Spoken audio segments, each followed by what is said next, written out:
السلام علیکم ورحمۃ اللہ۔ ایک دفعہ ایک ملک کا بادشاہ بیمار ہو گیا۔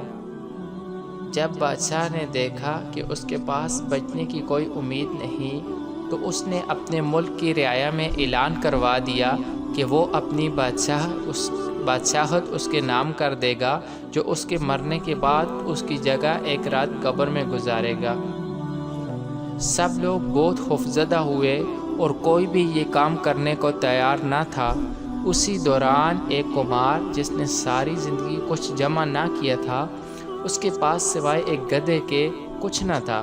اس نے سوچا کہ اگر وہ ایسا کر لے تو وہ بادشاہ بن سکتا ہے، اور حساب کتاب میں کیا جواب دینا پڑے گا۔ اس کے پاس تھا ہی کیا، ایک گدھا، اور بس۔ اس نے اعلان کر دیا کہ وہ ایک رات بادشاہ کی جگہ قبر میں گزارے گا۔ بادشاہ کے مرنے کے بعد لوگوں نے بادشاہ کی قبر تیار کی اور وعدے کے مطابق کمار خوشی خوشی اس میں جا کر لیٹ گیا اور لوگوں نے قبر کو بند کر دیا۔ کچھ وقت گزر جانے کے بعد فرشتے آئے اور اس کو کہا، اٹھو اور اپنا حساب دو۔ اس نے کہا، بھائی حساب کس چیز کا؟ میرے پاس تو ساری زندگی تھا ہی کچھ نہیں سوائے ایک گدھے کے۔ فرشتے اس کو جواب سن کر جانے لگے، لیکن پھر ایک دم رک گئے اور بولے، ذرا اس کا نامہ اعمال کھول کر دیکھیں، اس میں کیا ہے؟ بس پھر کیا تھا؟ سب سے پہلے انہوں نے پوچھا کہ ہاں بھائی، فلاں دن تم نے گدھے کو ایک وقت بھوکا رکھا تھا؟ اس نے جواب دیا، ہاں۔ فوری طور پر حکم ہوا، اس کو 100 درے مارے جائیں۔ اس کی خوب دھنائی شروع ہو گئی۔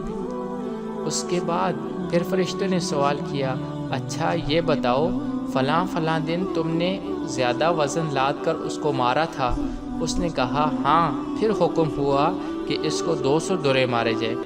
پھر مار پڑنا شروع ہو گئی، غرض صبح تک اس کو مار پڑتی رہی۔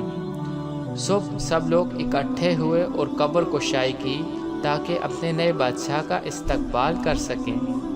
جیسے ہی انہوں نے قبر کھولی تو اس کمار نے باہر نکل کر دوڑ لگا دی۔